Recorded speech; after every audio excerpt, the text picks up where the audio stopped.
స్థానిక సంస్థల ఎన్నికలపై హైకోర్టు ఇచ్చినటువంటి తీర్పుపై మనతో మాట్లాడడానికి బీజేపీ ఎమ్మెల్యే పాల్వాయి హరీష్ బాబు ఉన్నారు. ఒక్కసారి మాట్లాడించేటువంటి ప్రయత్నం చేద్దాం. సార్, 3 నెలల్లో ఎన్నికలు నిర్వహించాలని చెప్పి హైకోర్టు తీర్పును మీరు ఎలా చూస్తారు? హైకోర్టు తీర్పును మనస్ఫూర్తిగా స్వాగతిస్తున్నాం. ఎందుకంటే స్థానిక సంస్థలకు ప్రజాప్రతినిధులు లేక గ్రామీణ స్థాయిలో పాలన పూర్తిగా పడకేసింది. మున్సిపాలిటీల్లో పాలక వర్గాలు లేక మున్సిపాలిటీలు కూడా పాలన పడకేసింది. మొత్తంగా రాష్ట్రంలో అసలు పాలన గవర్నమెంట్ ఉన్నదా లేదా అనే ఫీలింగ్లో ఉన్నాం.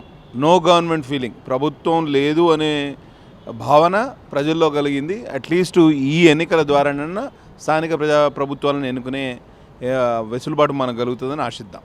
కానీ ఇంకొంత సమయం అడుగుతుంది. ఎందుకంటే 42% బీసీ రిజర్వేషన్లు అమలు చేసేందుకు కానీ ఇతర కారణాలు, దానికి ఒక నెల సమయం, అదంతా కూడా కూర్పు చేయడానికి ఇంకొక నెల సమయం అడిగినట్టు కూడా తెలుస్తుంది.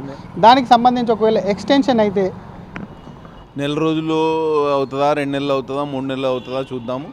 కానీ అట్లీస్ట్ ఇప్పటికైనా హైకోర్టు చొరవతోనైనా స్థానిక సంస్థల ఎన్నికలు జరిగితే ఈ రాష్ట్రం బాగుపడుతుందని ఆశిద్దాం. కానీ స్థానిక సంస్థల ఎన్నికల్లో బీజేపీ ఏ విధంగా ముందుకుతుంది? ఎందుకంటే బీజేపీ ప్రజాప్రతినిధులు చాలా తక్కువ చోట్ల ఉన్నారు. ఒక బెల్ట్కి సంబంధించి ఉన్నారు, మిగతా చాలా జిల్లాల్లో కూడా ప్రాతినిధ్యం లేదు. అటువంటి ఏరియాలో మెరుగైనటువంటి ఓటు బ్యాంకు కూడా రానటువంటి సిచ్యువేషన్లో స్థానిక సంస్థలు అంటే కూడా పార్టీలకు అతీతంగా జరిగినా కూడా చాలా ప్రెస్టేజ్ ఇష్యూగా తీసుకుంటారు. ఈ విధంగా మీరు ఏ విధంగా కార్యాచరణ ఉంటుంది? ఎమ్మెల్యేలు 8 మంది ఉన్నారు, కానీ ఎంపీలు కూడా అంతే 8 మంది ఉన్నారు. సో సగం స్థానాల్లో భారతీయ జనతా పార్టీ ప్రాతినిధ్యం ఉన్నది. కాబట్టి ప్రజాప్రతినిధులు ఉన్న చోట ప్రజాప్రతినిధులు లేని చోట ఈ పార్టీ ప్రతినిధులు ఇవాళ తప్పకుండా ఎన్నికల్లో ముందుకు తీసుకెళ్తారు. ఇవాళ బీఆర్ఎస్ను మళ్ళీ ఆదరించే పరిస్థితి రాష్ట్రంలో లేదు. కాంగ్రెస్ దివాలా తీసింది. ప్రత్యామ్నాయం భారతీయ జనతా పార్టీ అని ప్రజలు బలంగా నమ్ముతున్నారు. మేము కూడా ఇది రేవంత్ రెడ్డి పాలనకు రెఫరెండంగా తీసుకోమని అడుగుతాం. రేవంత్ రెడ్డి విధానాలను మీరు ఆమోదిస్తే స్థానిక సంస్థల ఎన్నికల్లో రేవంత్ రెడ్డికి, కాంగ్రెస్ ప్రభుత్వానికి, కాంగ్రెస్ పార్టీకి ఓటేయండి. లేకపోతే ప్రధాన ప్రతిపక్షంగా ఈ రాష్ట్రంలో ఎదిగిన భారతీయ జనతా పార్టీకి మీరు అవకాశం ఇవ్వండి. తప్పకుండా స్థానిక సంస్థలని బలోపేతం చేసే దిశగా నడుస్తాం. సార్, ఇంకొక అంశం ఫోన్ ట్యాపింగ్ వ్యవహారం. ఇప్పటికే బీజేపీ ప్రజాప్రతినిధులకు ఒక్కొక్కరికి ఫోన్ వస్తుంది, వాళ్ళ అనుచరులకు సంబంధించి, సిబ్బందికి సంబంధించి. మీరు కూడా చాలా కాలంగా ఉన్నారు రాజకీయాల్లో. మీకు సంబంధించి ఎన్నికల సమయంలో కానీ ఎప్పుడన్నా ఫోన్ ట్యాపింగ్ జరిగిందా? ఆ వ్యవహారాన్ని ఎట్లా చూస్తారు? 2018 ప్రాంతంలో నా ఫోన్ కూడా ట్యాప్ అయింది. ప్రతి మూమెంట్ కూడా బీఆర్ఎస్ పార్టీ వాళ్ళు తెలుసుకున్నారు. అప్పుడు ఆ ఎన్నికల్లో కూడా నేను ఓడిపోవడం జరిగింది. ఈ ఎన్నికల్లో కూడా ఫోన్ ట్యాపింగ్తోనే 2018లో ఓడిపోయినారా మీరు? లేదు, ఫోన్ ట్యాపింగ్ ఒక కారణం అని చెప్పొచ్చు. ఒక కారణం 2019లో కూడా ట్యాపింగ్ జరిగింది. 2019లో కూడా మేము మా మీద నిఘా పెట్టారు. కంటిన్యూస్ మూమెంట్ అంతా మానిటర్ చేశారు. అసలు ప్రపంచంలో ఇంత పెద్ద కుంభకోణం, ఇంత పెద్ద స్కామింగ్ ఏది ఉండదు. తెలంగాణ రాష్ట్రంలో జరిగిన ఫోన్ ట్యాపింగ్ కుంభకోణంతో పోలిస్తే ప్రపంచంలో నాకు ఏ వాటర్ గేట్ స్కామ్ కూడా తక్కువే.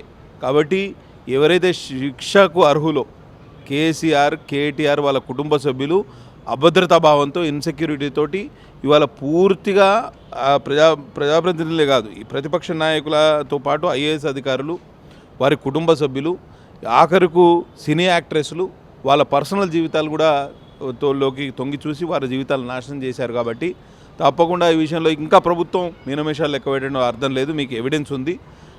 మొత్తంగా వాళ్ళు ఎవరెవరైతే ఫోన్ ట్యాపింగ్కు పాల్పడ్డారో వాళ్ళందరినీ ఊచలు లెక్క పెట్టాల్సిందిగా కోరుతున్నా. మనస్ఫూర్తిగా ఇది ప్రజలు హర్షిస్తారు. ఫోన్ ట్యాపింగ్ విషయంలో ప్రజలు చాలా అప్రమత్తంగా ఉన్నారు. అంటే ఆలోచన చేస్తున్నారు. ఈ ఫోన్ ట్యాపింగ్లో దోషులుగా తేరిన ప్రభాకర్ రావు అయితే ఇప్పుడు యుఎస్ నుంచి వాపసు వచ్చేసిండు. ప్రణీత్ ఉన్నాడు, అక్కడ తిరుపతిలో ఉన్నాడు. మీకు పూర్తి స్థాయి ఎవిడెన్స్ ఉంది. మీకు అన్నీ అప్పుడు ఎవరెవరు ఫోన్ ట్యాపింగ్ జరిగింది అనేది మీకు డిజిటల్ డేటా ఉంది. దానికి అనుగుణంగా చర్యలు తీసుకోవాలని రాష్ట్ర ప్రభుత్వాన్ని డిమాండ్ చేస్తున్నా. మీకు చేత కాకపోతే చెప్పండి, సిబిఐకి ఉత్తరం రాయండి. సిబిఐ ఎంక్వైరీ చేస్తే మొత్తంగా ఫోన్ ట్యాపింగ్లో ఉన్న ఎవరైతే నాయకులు ఉన్నారో వాళ్ళందరినీ కకావికలం చేయడానికి ఇది ఒక అవకాశం. సిట్ నుంచి మీకు ఏమన్నా పిలుపు వచ్చిందా వాగ్మూలంకు? నాకు రాలే. మా నాయకులు కొంతమందికి వచ్చింది, నాకు రాలేదు. మా ఎవరైతే నాయకులు సిట్ నుంచి పిలుపు వచ్చిందో వారికి తప్పకుండా ఇవాళ వారు వెళ్ళి వాంగ్మూలం ఇవ్వడానికి సిద్ధంగా ఉన్నారు.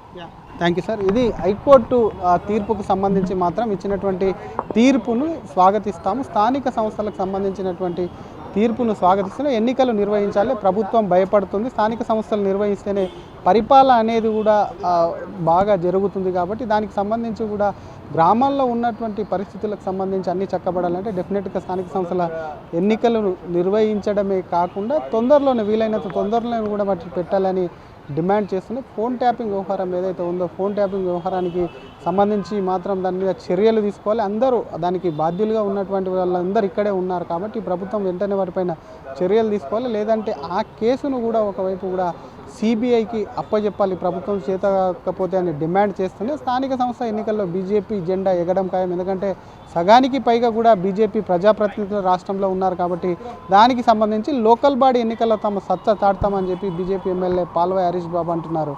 కెమెరామెన్ గజపతితో శ్రీధర్, RTV, హైదరాబాద్. ఇండియా పాకిస్తాన్ తాజా అప్డేట్స్ కోసం డౌన్లోడ్ చేసుకోండి RTV లైవ్ యాప్.